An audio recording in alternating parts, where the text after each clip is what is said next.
예수님께서는 유대인들이 자기를 죽이려고 생각하는 것까지, 모의하는 것까지도 다 아셨지만 초막절에 예루살렘으로 올라가셨습니다. 동생들이 자기를 나타내기 위해서는 좀 사람들이 많이 있는 곳에 가서 기적을 행하시오 요청을 했지만 그들의 제안은 거절하시고 정확하게 하나님의 일정표에 맞추어서 예루살렘으로 가셨습니다. 그것은 또한 절기를 지키라는 하나님의 명령에 순종하는 모습이었습니다. 오늘 본문은 초막절 중간에 예루살렘에 올라가신 예수님은 성전에서 가르치시는 모습으로 나타나 있습니다. 14절에 예수님은 예루살렘 성전에서 가르치셨어요. 요한복음 2장에 보면 예수님께서는 사람들의 탐욕으로 가득 차 더럽혀진 예루살렘 성전을 정결케 하십니다. 5장에 보면은 자기가 병을 고쳐준 그 사람을 성전에서 만나십니다. 오늘 본문 14절에는 예수님이 처음으로 성전에서 가르치십니다. 예수님은 또한 어린 시절에 성장하시면서 부모님을 따라 예루살렘 성전에 올라가 절기를 지키셨습니다. 예수님은 형식적으로 습관적으로 성전에 올라가신 것이 아니라 성전을 진정으로 사랑하시고 만민의 기도하는 아버지의 집이라고 하는 그런 인식을 가지고 계셨습니다. 그리고 유대교 지도자들에 의해서 갈수록 타락해져가는 성전의 모습을 안타깝게 여기셨습니다. 오늘 본문을 보면 첫째로 예수님이 가르치실 때에 가르침을 들은 유대인들의 반응이 나옵니다. 15절 이하에 보면 첫째로 그들은 놀랍게 여겼습니다. 유대인들은 자기를 죽이려고 하는 이 예수가 그걸 알면서도 성전에 올라와 공개적으로 가르치시자 매우 놀랐을 것입니다. 우리말에 도둑이 제발 저린다 그런 말이 있죠. 저 예수가 우리가 자기를 죽이려고 하는데 여기까지 제발로 걸어왔네. 아마 그러면서 놀랐을 것입니다. 또 무엇을 가르쳤는지 내용은 없지만 그들이 진정으로 놀란 것은 예수님의 가르침을 듣고 그 내용 때문에 진심으로 놀랐을 것입니다.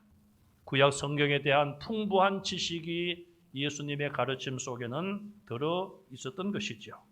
또 성경을 인용하면서 청중들에게 적용시키는 날카로운 그런 교수법은 그들이 듣고 놀랄 수밖에 없었습니다. 그럴 수밖에 없는 것이 예수님은 구약 성경을 기록해 하신 하나님이십니다. 성령의 감동으로 하나님의 뜻을 그대로 기록하게 하신 분이죠. 그러므로 그 내용을 다 알고 계십니다. 그리고 그 모든 말씀을 주신 목적이 무엇인가, 이유가 무엇인지도 명백히 아십니다. 예언의 말씀들이 많이 있지만 그 모든 예언은 장차 어떤 사건을 두고 예언한 것인지도 아셨습니다. 메시아에 대한 많은 예언들이 있는데 그 예언들은 예수님이 직접 성취하기 위해서 이 땅에 오셨고 하나씩 하나씩 메시아 예언을 이루어가고 계셨습니다. 이 땅에는 성경 박사들이 많습니다. 100명의 성경 박사, 신학 박사, 철학 박사 수만 명이 알고 있는 얄팍한 지식도 주님을 따라갈 수가 없습니다. 예수님의 육성으로 하나님의 말씀을 가르침받은 제자들과 군중들은 사실은 가장 복된 자들입니다. 오늘 저와 여러분들은 성경에 기록된 예수님의 가르침을 읽고 또 그 음성을 들을 수 있어요. 그러나 그 당시에는 예수님의 가르침을 직접 예수님께 듣지 않았습니까? 또 성경에 기록되지 않은 예수님의 가르침들도 상당히 많이 있었음을 우리가 짐작할 수가 있습니다. 자기들이 지금 예수님으로부터 직접 복된 귀한 말씀을 듣는데 그들은 대부분 주님의 말씀을 이해하지도 못하고 그 말씀을 믿지도 않았고 그 말씀에 순종하지도 못했습니다. 유대인들은 대부분 예수님의 가르침을 듣고 은혜를 받고 변화가 일어나고 자신의 잘못을 회개하는 그런 모습보다는 그들은 다른 곳에 관심을 가지고 있었습니다. 이 사람은 배우지 않았다. 그런데 어떻게 그를 아느냐? 그들의 생각은 예수님의 말씀을 들어보니까 저 예수가 성경을 굉장히 많이 읽고 공부하고 연구했다. 그런 결론을 가지게 된 것이죠. 그런데 저 예수는 목수의 아들 7남매 8남매의 장남으로 태어나서 도무지 학교 문턱에도 갈 수 없었을 텐데 이 시골에서 공부도 안 한 사람이 어떻게 성경을 저렇게 읽고 성경에 능통할 수 있느냐? 그런 말을 지금 하고 있는 것이죠. 제가 언젠가 말씀을 드린 것 같은데 제 고향에 저희 어머님 친구쯤 되는 분이 한 분 계셨어요. 세상을 떠났는지 제가 잘 알 수 없습니다만 그분은 학교를 가본 적이 없어요. 뭐 학교 가셨다면은 운동회 때에 그냥 구경하러 좀 가셨겠죠. 그런 분이 예수님을 믿었어요. 교회 오니 성경과 찬송이 있지 않습니까? 그걸 가지고 그냥 예배 참석하시는 것이죠. 몇 년이 지나서 이분이 한글을 터득했어요. 따로 한글을 배우지 않았는데 그냥 한글을 모르는 분이 예배 참석해서 찬송 부르고 성경 보다가 한글을 깨우쳤어요. 그리고 그분이 신학교를 들어가서 전도사님으로 사역을 하셨어요. 그런 경우도 없지 않아 있어요. 그러나 지금 이 유대인들이 말하는 것은 그런 거와는 좀 다르지 않습니까? 학교도 가본 적이 없는데 저 예수가 어떻게 저렇게 성경을 잘 아느냐? 그들로서는 이해할 수가 없었어요. 예수님은 그들의 반응에 대하여 24절에 너희가 외모로 판단하지 말라. 사람은 외모로 판단해. 그렇다고 예수님의 어떤 외모가 뭐 촌스럽거나 공부를 하지 못한 그런 어떤 외모로 보인다는 말이 아니라 이거는 외모란 말은 환경, 그 사람의 조건을 의미하고 있습니다. 목수의 아들, 학교도 가지 않았고 그런 외모로 판단하지 말라고 주님은 말씀을 했습니다. 그러나 많은 군중들은 영적으로 캄캄하고 예수님의 말씀을 듣고 예수님을 외모로 판단할 수밖에 없었습니다. 두 번째, 그들에 대한 예수님의 대답이 본문에 있습니다. 그들을 향한 주님의 대답은 첫 번째로 16절에 보니까 내 교훈은 내 것이 아니요 나를 보내신 이의 것이다. 내가 나의 것을 가지고 가르치는 것이 아니라 나를 보내신 하나님 아버지의 교훈을 내가 지금 이야기한다. 그렇게 말씀을 하셨습니다. 이 말씀은 예수님은 인간의 몸으로 이 땅에 오셨고 사람들이 하나님의 말씀을 전하고 가르칠 때에 어떤 자세로 전해야 하는지 모범적인 것을 우리에게 가르쳐 주십니다. 예수님이 가르친 말씀을 듣고 많은 유대인들이 깜짝 놀랐습니다. 아마도 그들의 마음속으로는 저 참 예수가 대단하구나. 그런 생각을 가졌음에 분명해요. 예수님은 그것도 다 알고 계십니다. 그러면서도 내 교훈은 내 것이 아니다. 내가 말을 하고 내가 가르쳤지만 내 생각이나 내 주장을 말한 것이 아니다. 나를 보내신 하나님의 교훈이다. 하나님의 영광을 높이고 있습니다. 성경을 가르치는 성경학자들이나 설교자들이 빠질 수 있는 함정이 있습니다. 그것은 바로 교만이라는 함정이에요. 청중들의 반응이 뜨겁고 은혜 받았다고 칭찬하는 말을 들으면 괜히 우쭐해지고 자기 자신이 대단한 사람인 것처럼 착각에 빠질 수가 있습니다. 예수님은 하나님이십니다. 얼마든지 자존심을 가지실 수가 있고 얼마든지 높임받을 수 있는 분이에요. 그러면서도 예수님은 그런 것을 허용하지 않으셨습니다. 아직은 제자들조차도 예수님이 태초부터 계셔 오신 하나님이신 줄을 알지 못하고 믿지 못하고 있습니다. 그래서 예수님은 가끔 자신의 신성을 나타내시지만 자신의 하나님으로서의 그것보다는 사람으로서의 인성을 더욱 나타내셨습니다. 사람은 어떻게 해야 되는가? 사람은 무엇을 위해서 살아야 되는가? 기도는 어떻게 해야 되는가? 그런 것들을 가르쳐 주셨습니다. 제가 졸업한 총신대학교 교훈에 보면 교훈이 5가지입니다. 첫째는 신자가 되라, 믿는 자가 되라는 것이죠. 두 번째는 학자가 되라, 공부하라는 것입니다. 세 번째, 성자가 되라, 거룩하라는 것이죠. 네 번째, 전도자가 되라, 전도하라는 것입니다. 5번째, 목자가 되라. 양들을 돌보는 목자의 마음으로 목회자가 되라는 뜻이겠죠.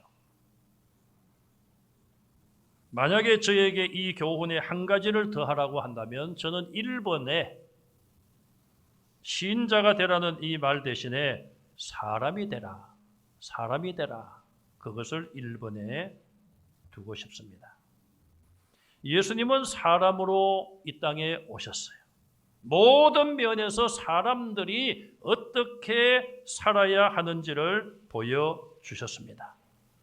지금 16절 말씀에서 성경을 가르치는 사람, 하나님의 말씀을 설교하는 사람이 어떻게 해야 되는지를 가르쳐 주신 것입니다.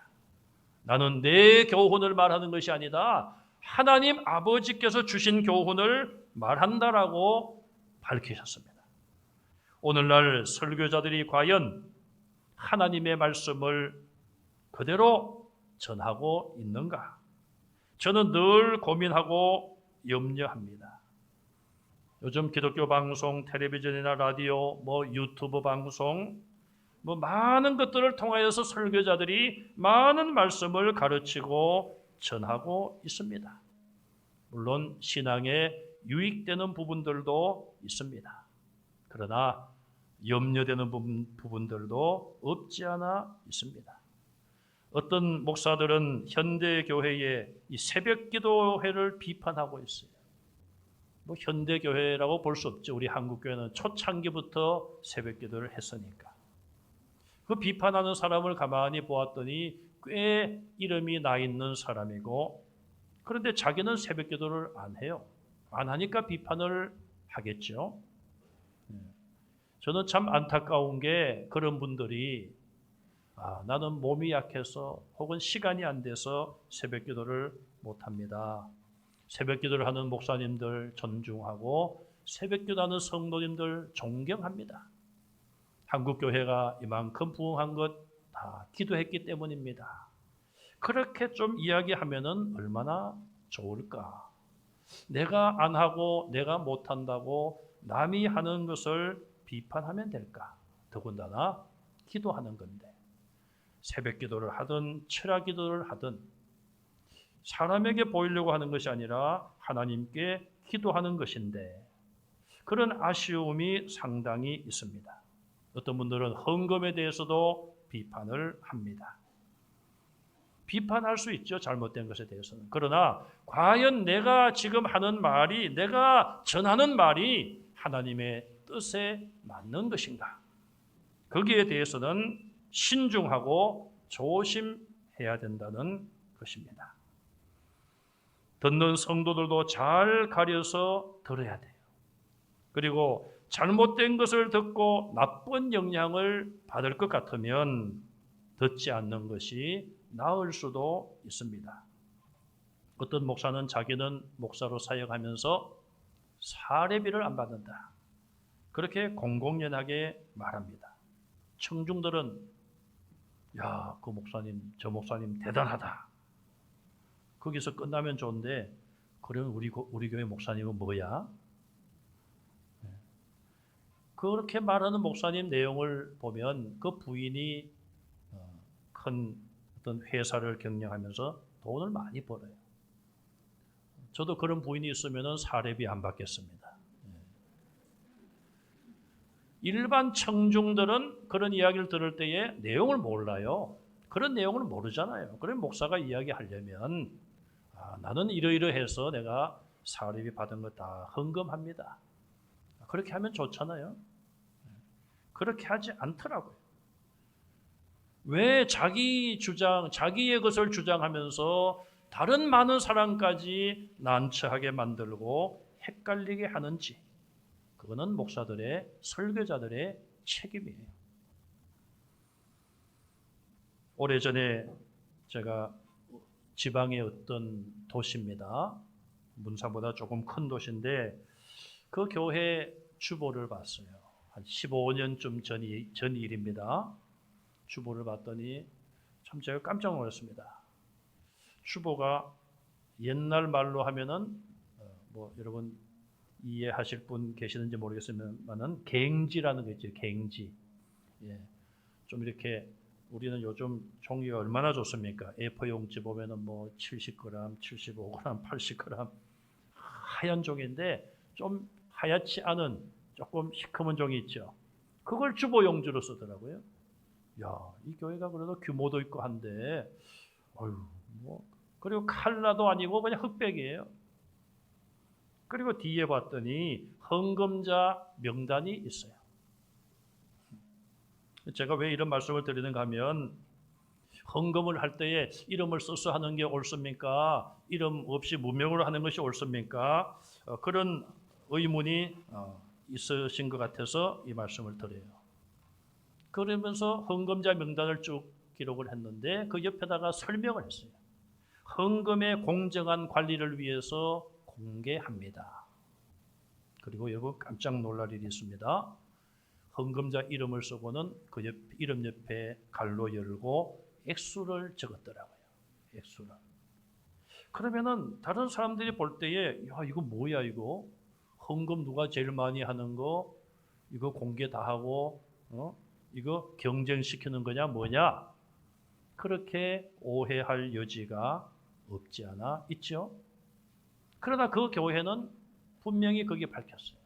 헌금의 공정한 관리를 위하여 0.0001%라도 혹시라도 하나님 앞에 드린 귀한 물질이 잘못될까 봐. 그래서 액수를 공개하는 거예요. 그럼 여러분들이 이렇게 생각해서 그냥 이해를 하시면 되겠습니다. 제가 어린 시절에 주일학교 때부터 신앙생활을 했는데 이름을 밝히지 않고 무명으로 헌금하는 분들이 꽤 있었어요.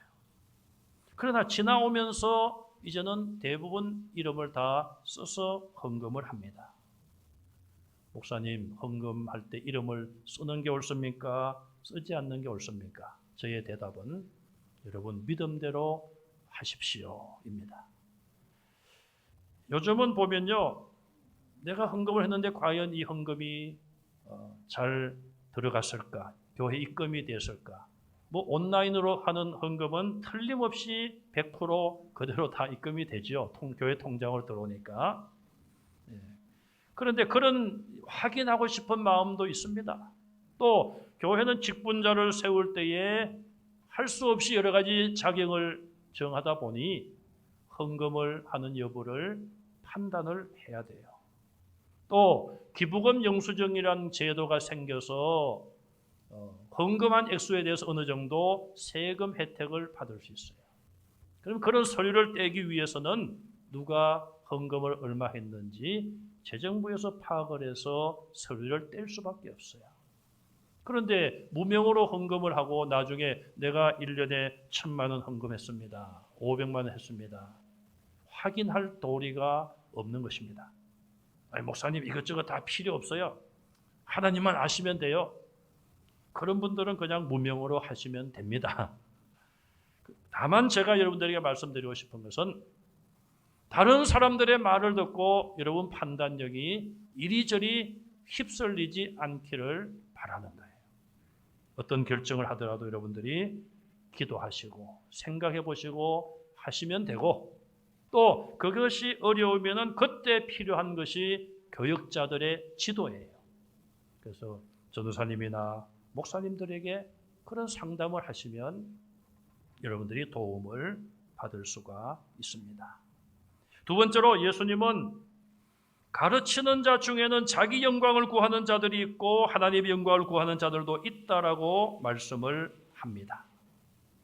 자기 영광을 구하는 자들은 청중들에게 듣기 좋은 말을 합니다. 왜? 청중들로부터 인정받고 인기가 있어야 되니까. 청중들 입장에서 어떻습니까? 야, 처음 듣는 이야기네. 아, 시원하다. 소위 우리 사회도 요즘 너무 답답하니까 뭐 사이다 발언 그러죠. 사이다 설교다. 여러분, 설교를 시원하기 위해서 듣습니까? 차라리 냉장고에 시원한 사이다 하나 꺼내서 마시는 게 더 시원할 수 있어요. 인기 발언을 하는 사람들은 결국 사람들에게서 인기를 누릴 수가 있습니다. 요즘 뭐 유튜버 방송하는 사람들, 그 뭐 횟수가 많아지면은 돈도 나온다면서요? 우리 교회도 뭐 360명인가 구독자가 있다는데, 저도 한번 그쪽으로 좀 해볼까 그러면은 돈도 준다는데. 여러분, 자기 영광에 도취되지 말아야 합니다. 목사든 성도든 우리 스스로가 높은 자리에 올라가서는 안 되는 것입니다.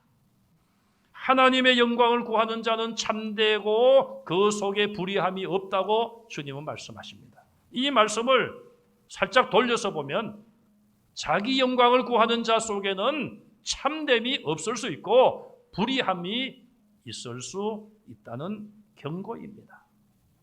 예수님은 스스로 높아지기 위해서 오신 분이 아닙니다. 십자가에서 죄인들을 대신하여 조롱과 아픔을 다 끝까지 인내하시고 죽기 위해서 오셨습니다. 그렇기에 사람들이 임금으로 섬기려고 하는데도 거절하셨어요. 세상의 모든 영광을 다 보여주면서 내게 절하면 다 주겠다. 마귀의 시험도 물리쳐 이기셨습니다. 욕심이 없는 사람은 진실합니다. 반대로 욕심이 있는 사람은 거짓될 수 있습니다. 왜? 거짓말을 하고 거짓된 방법을 사용해서라도 내가 얻으려고 하는 것을 얻으려고 하기 때문에 그런 것입니다. 욕심이 없는 사람은 정직하고 의로운 길을 갈 수 있어요. 세상의 욕심을 버리고 하나님 보실 때에 참되고 의로운 삶을 살아가는 성도들이 되시기를 바랍니다.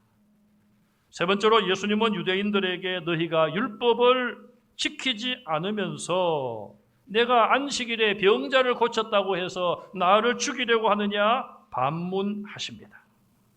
15절에서 유대인들은 예수님을 사실은 무식하다고 말한 거예요.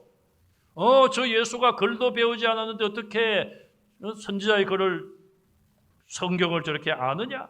이 말은 예수님을 무식하다고 폄하하는 것입니다. 그러자 예수님은 뭐라고 말씀을 하십니까? 그러면 너희들은, 내용적으로 제가 말씀을 드리는 겁니다. 너희들은 유식하여 글자도 배우고 공부도 하고 성경에 대해서 잘 알고 있지만 왜 하나님 말씀을 지키지 않느냐? 너희들이 유식하고 많이 배웠다고 하고 너희들이야말로 성경을 얼마든지 읽고 지금까지 배워왔는데 왜 율법을 지키지 않느냐? 그렇게 묻고 계십니다. 성경을 많이 배우고 성경에 대한 지식이 머리에 많이 담겨 있다고 해서 하나님을 잘 믿습니까?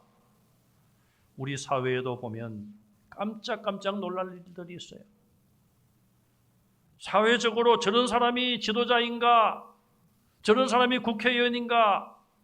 무리를 일으키는 사람들, 그들의 학력을 보면은 어느 신학대학 졸업,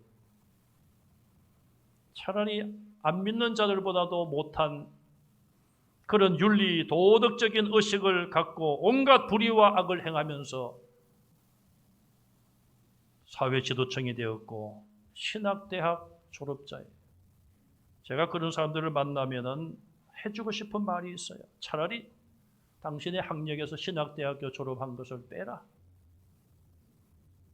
지금이라도 대학원을 공부해서 최종 학력만 올리고 신학대학 졸업했다는 것은 제발 좀 빼시오. 그렇게 말하고 싶어요. 말씀을 배우고도 말씀대로 살지 못하면 머리만 점점 커지고 맙니다. 과분수라고 그러죠. 과분수. 머리가 몸통보다 커지고 맙니다. 그러면 그 사람은 자기 힘으로 서 있을 수도 없어요. 우리의 머리는 예수님이십니다. 예수님은 교회의 머리 되시고 저와 여러분들은 작은 교회들입니다. 내가 내 머리를 키울 필요가 없습니다. 예수님의 명령에 순종하기만 하면 되는 거예요. 예수님이 명령하시고 성령의 감동을 주시면 내 발이 가야 될 곳에 가고 내 손이 해야 될 일을 하고 봉사하고 헌신하고 말씀을 행동으로 옮기는 것, 그것이 진실한 그리스도인들이에요. 가만히 앉아가지고 말로만, 입으로만 모든 것을 하는 그런 사람들은 진실한 그리스도인들이 아닙니다. 영적인 교만의 종착점은 이단입니다. 이단의 교주가 되는 거예요. 그들은 뭐라고 말합니까? 내가 주는 교훈은 나만 줄 수 있는 교훈이다. 그렇게 말합니다. 다른 교훈, 다른 설교자들은 다 잘못되었다. 내가 직통계시를 받아서 내가 전하는 말이 진리다. 나를 믿어야지 구원받는다. 자기를 신격화하고 우상화합니다. 왜 사람들이 거기에 빠질까요? 참 저도 궁금했어요. 대학을 졸업하고 사회적으로 지위도 있는 사람들이 왜 저런 이단에 빠질까? 이유는 한 가지입니다. 사탄의 역사가 있는 거예요. 여러분 가끔 보면 저 사람 제정신이 아니야. 제정신이면 저럴 수 없어. 그런 거 보잖아요. 사탄의 역사가 있는 것입니다. 20절에 보면은 예수님의 말씀을 듣고 사람들이 말합니다. 당신 귀신 들렸어. 누가 당신을 죽이려고 해? 초막절을 지키려고 전국에서 많은 사람들이 모여왔고 외국에 살던 유대인들도 왔습니다. 그러므로 본토에 있던 유대인, 특별히 예루살렘 중심으로 있던 유대교 지도자들이 예수님을 죽이려고 한다는 것을 그들은 아직은 모르고 있었던 것이죠. 그래서 그런 말을 하며 예수님을 귀신 들렸다고 감히 그렇게 비난하고 조롱을 하고 있습니다. 예수님은 물러나지 않고 말씀하십니다. 유대인들은 율법을 지키기 위하여서 안식일에 할례를 주지 않느냐? 자, 율법을 지키기 위하여 안식일에 할례를 행한다. 내가 안식일 날 몸이 약하고 고생하는 사람 건강을 회복시켜 주었다고 해서 너희가 나를 죽이려고 하느냐? 그 말씀이죠. 결국 주님은 유대교 지도자들의 마음도 아시고 그들은 예수님을, 죄 없는 예수님을 죽이려고 하는 제 6번째 계명을 어기려고 하는 그런 마음과 계획까지도 가지고 있었음을 지적하신 말씀이죠. 그 당시에 누가 주님의 이런 지적과 말씀을 깨달을 수가 있었겠습니까? 안식일이라 할지라도 필수적인 일은 해야 되는 거예요. 아이가 태어나고 제8일째 되는 날 할례를 행했는데 그러면 안식일 날도 걸리는 거 아니겠어요? 제8일째 되는 날 안식일에 걸리면은 그날 할례를 행한 거예요. 안식일에 이처럼 필수적인 일은 해야 되며 자비를 베푸는 일도 해야 되는 거예요. 죽어가는 사람 자비를 베풀어 살려야 되지 않겠습니까? 예수님이 병자를 안식일에 온전케 고쳐주셨다고 해서 그들은 안식일을 거역했다고 지키지 않았다고 예수님을 공격하고 있는 것입니다. 오늘 말씀을 통하여 우리는 외모냐 사람의 마음의 중심이냐, 겉으로 보이고 들리는 것이냐 내면에 보이지 않는 부분이냐, 내가 사람에게 영광을 얻을 것인가 아니면 하나님께 영광을 돌릴 것인가. 늘 우리는 이 두 가지 가운데 이 기로에서 좀 더 생각해 보시고 고민하시고 기도하셔서 하나님께서 기뻐하시는 그쪽을 선택하는 지혜로운 성도들이 다 되시기를 주님의 이름으로 축원합니다.